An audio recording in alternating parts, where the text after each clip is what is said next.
মুমিন বান্দার বৈশিষ্ট্য হচ্ছে দুঃখ কষ্ট বেদনা জ্বালা এগুলোতে সে আপসেট হয় না, সে হাল ছেড়ে দেয় না, সে ভরসা রাখে একজনের উপর, চিল্লায় বলতে হবে তিনি কে?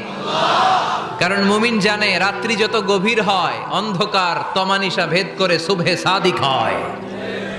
মুমিন জানে গর্ভবতী নারীর পেটের ব্যথা যেই দিন বাড়তে থাকে ওই দিনই নতুন মেহমান আগমনের সময় ঘনাতে থাকে। মুমিন জানে তার জীবনে দুঃখ কষ্ট বিপদ যত বাড়তে থাকে সুখের দিন কাছে আসতে থাকে। এজন্য মুমিনের হারাবার কিছু নেই। ফা ইন্নামা আল উসরি ইউসরা, ইন্নামা আল উসরি ইউসরা। নবী হে, কষ্টের পরেই আছে আনন্দ, দুঃখের পরেই আছে সুখ। আপনি সমস্যায় পড়েছেন, ওই সমস্যার সমাধানও আছে না নাই? এই পৃথিবীতে এমন কোন সমস্যা আছে যেটার সমাধান নাই? কথা বলেন। সমস্যা তৈরি করেছে কে? আবার সমাধানও দিয়েছে কে? আল্লাহ ডাজন্ট ক্রিয়েট